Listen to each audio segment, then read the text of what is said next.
Hola, ¿qué tal? Bienvenidos a Noticias Ourense. Hoy es lunes 20 de octubre y comenzamos este informativo repasando algunas de las noticias más importantes de la jornada. Alfonso Rueda presidió el Consello de la Xunta en Celanova. Por otra parte, vuelve la estafa del hijo en apuros, según alerta la Policía Nacional. Y además, Ourense acoge el encuentro transnacional del proyecto europeo CERM-EcoWatt. Comenzamos.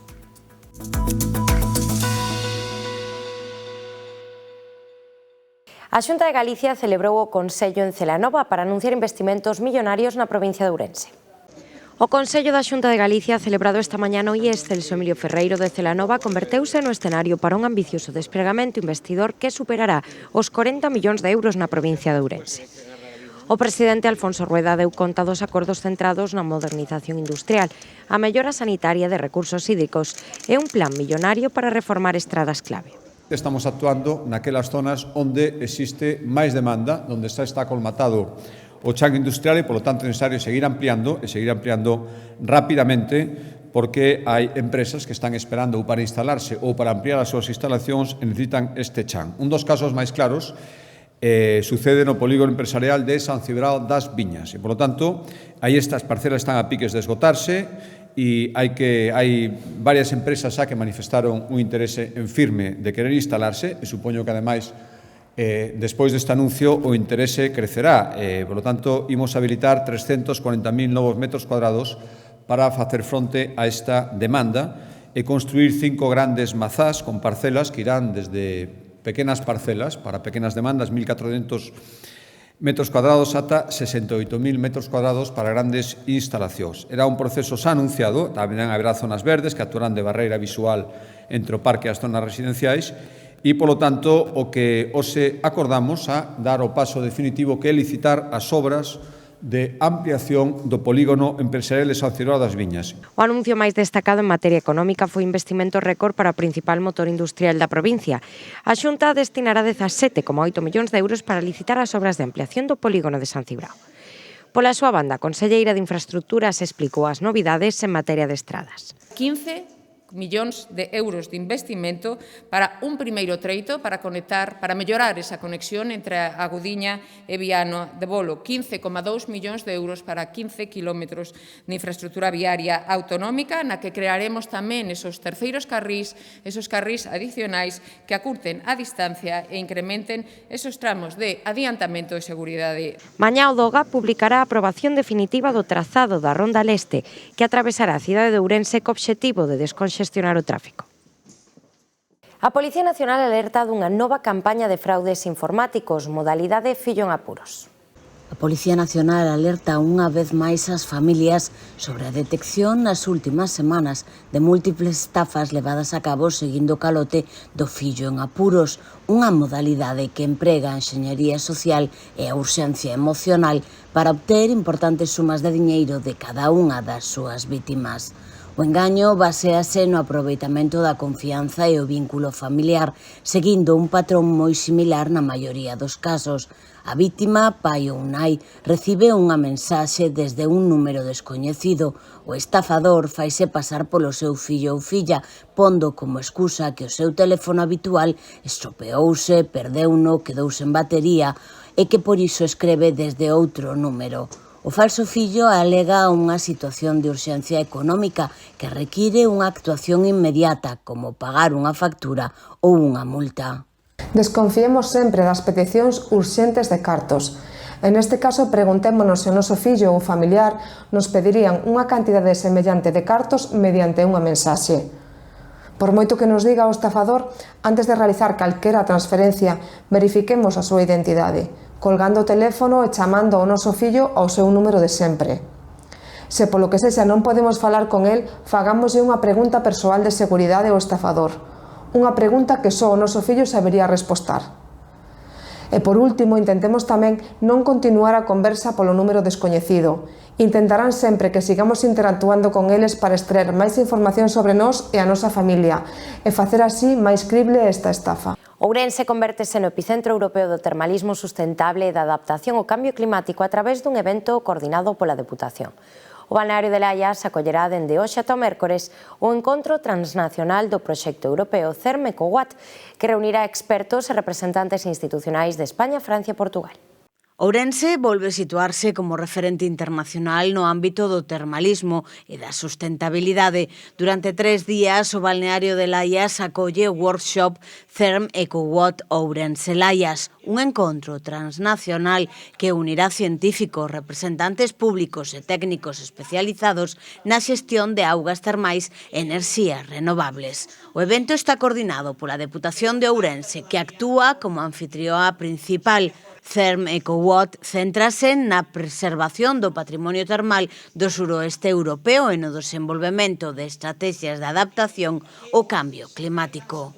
El proyecto Therm EcoWatt es un proyecto que se integra en el programa Interreg Sudoe con socios franceses, portugueses y españoles, orientado desde un punto de vista del estudio de cómo el impacto, el cambio climático afecta o puede afectar a los acuíferos termales en nuestros territorios y qué medidas se pueden tomar o se pueden adelantar para que este impacto sea lo menor posible y no afecte a lo que es la actividad termal tradicional en estos espacios. No podíamos dejar de lado lo que es el cambio climático, cómo puede afectar a nuestra riqueza termal de la provincia de Ourense.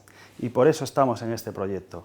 Durante estos 3 días, todos estos investigadores, profesores, técnicos de estas diferentes administraciones, vamos a analizar lo que puede suponer el cambio climático para la riqueza de las urgencias termales. Y en eso es lo que estamos estudiando. Este es el primer proyecto piloto que estamos haciendo. De aquí van a surgir muchísimas más ideas para que en un plazo de corto, medio, pues esto podamos presentar más proyectos europeos y que Ourense siga siendo y liderando todo lo que tenga que ver con el componente termal en Europa. Durante o taller presentaránse os últimos estudos sobre a resiliencia dos ecosistemas termais e debateránse as oportunidades de aproveitamento enerxético sustentable a partir das augas termais, combinando a investigación científica, a planificación territorial e a innovación tecnolóxica. Nosotros participamos desde el principio en este proyecto del Therm EcoWatt porque queríamos tener mucho más conocimiento del sector termal de nuestro municipio. Queríamos tomar decisiones para poder adaptarnos a la erupción del cambio climático en nuestros municipios y además también consideramos la posibilidad de generar energía a través del potencial energético del agua termal. Por lo tanto, todos estos workshops están siendo muy interesantes, especialmente también para los políticos, para poder tomar mejores decisiones y digamos, poner en valor el sector termal, que es una de nuestras singularidades que compartimos con los diferentes partners. O programa inclúe relatorios, grupos de traballo, visitas técnicas e unha experiencia termal en Laias, así como desplazamentos a Chabasqueira, as Burgas e o campus de Ourense, onde se vai mostrar o potencial xeotérmico do territorio. As conclusións do encontro contribuirán a deseñar novas ferramentas de gobernanza colaborativa capaces de anticipar os efectos do cambio climático e de impulsar o uso sustentable dos recursos termais nas pequenas comunidades do suroeste europeo. O Carballiño contará cun espazo único de empregabilidade, impulsado pola Xunta de Galicia, que acollerá a Oficina de Emprego e o Polo de Emprendemento. O conselleiro de Emprego, Comercio e Migración, José González, visitou a oficina do Servizo Público de Emprego de Galicia do Carballiño. Alí destacou a labor que desenvolve na atención ás persoas demandantes de emprego da contorna e avanzou que en 2026 vanse licitar cun orzamento de preto de 2 millóns de euros e por en marcha as obras para o seu traslado a un novo espazo no edificio do Centro Comarcal do Carballiño, dotado con máis de 900 metros cadrados, que compartirá co Polo de Emprendemento xa operativo alí.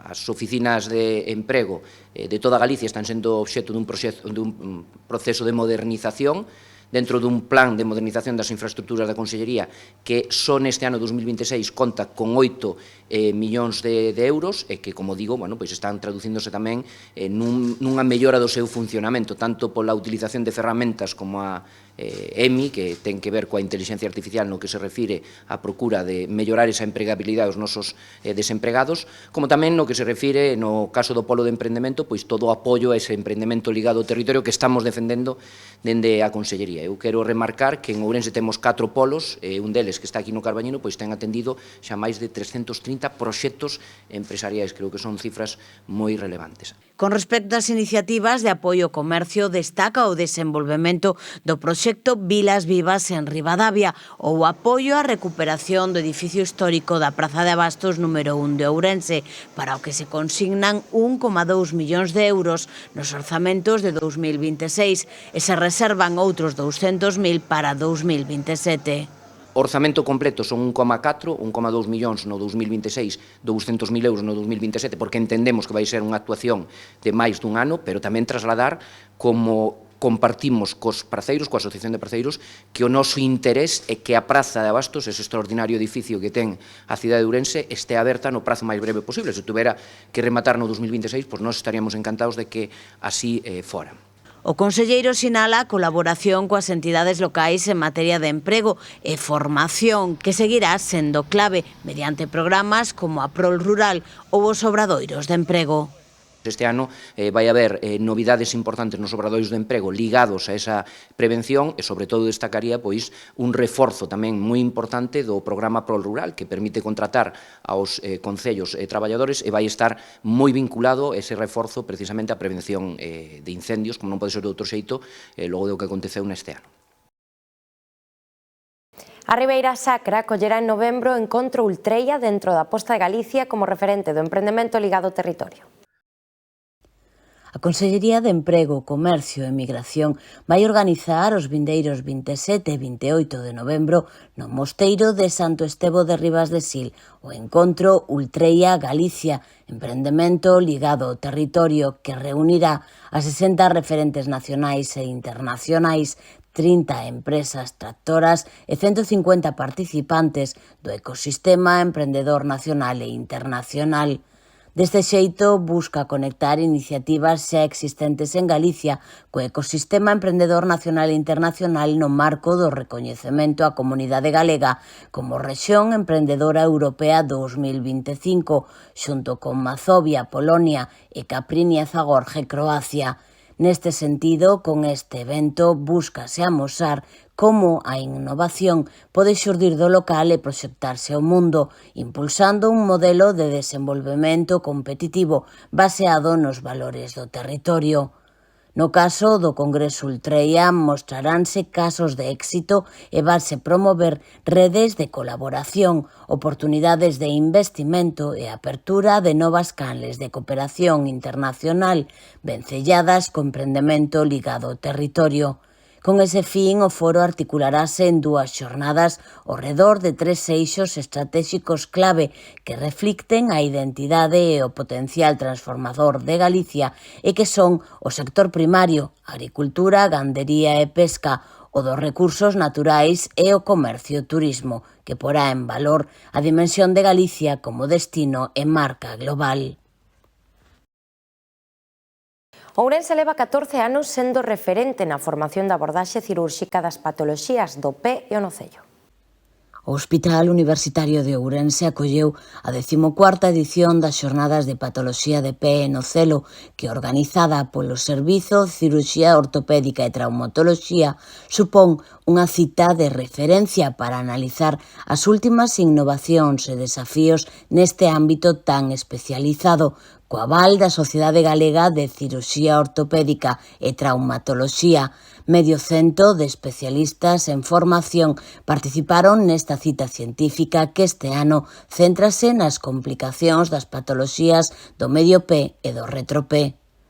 As xornadas contan novamente entre os seus relatores cos doutores Monteagudo e Vilá, 2 dos top 10 de traumatoloxía nacional especializados na cirurxía do pé. Estas jornadas están dirigidas a residentes y adjuntos jóvenes que tengan especial dedicación o que les guste la patología de pie y tobillo. Se han celebrado unas jornadas de talleres en cadáver para residentes. El objetivo del curso es hacer una actualización y una puesta al día de patología de pie y tobillo. Este año vamos a dedicarlo a deformidades complejas de pie y tobillo postraumáticas, que son relativamente frecuentes y que son procesos difíciles de resolver. A Biblioteca Pública nos acolle ata o vindeiro 22 de novembro unha mostra dos traballos realizados polo alumnado do Obradoiro de Teares do Centro de Cultura Popular Xaquín Lorenzo.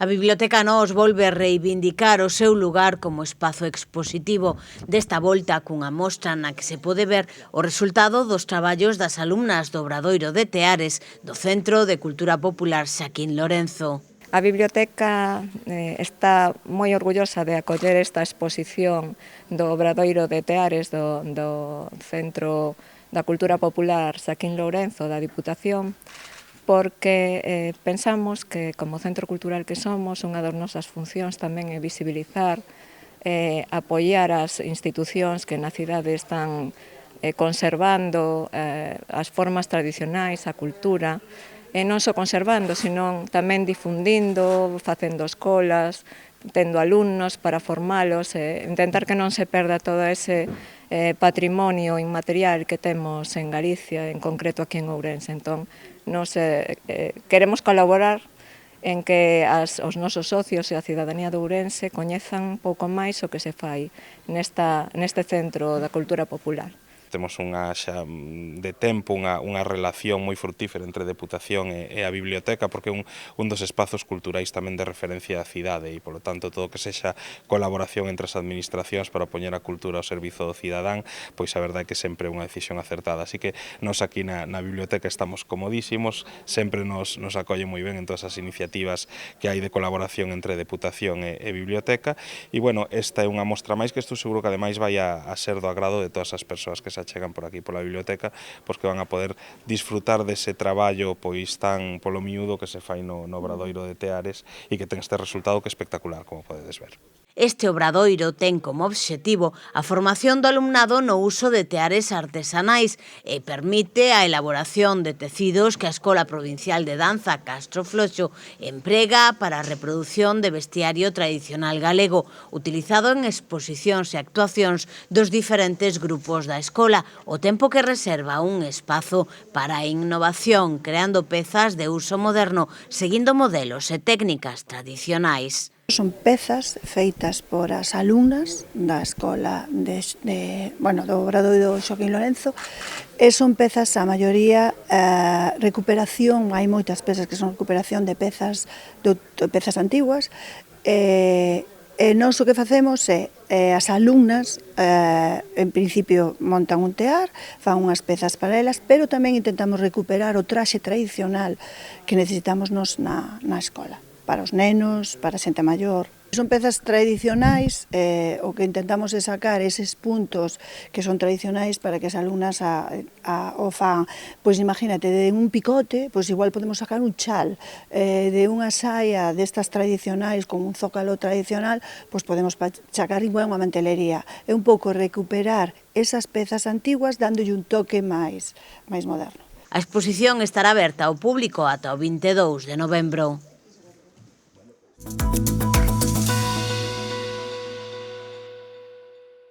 Pues esto ha sido todo por hoy. Muchas gracias por acompañarnos. Que pasen una buena noche. Nos vemos mañana a la misma hora. Adiós.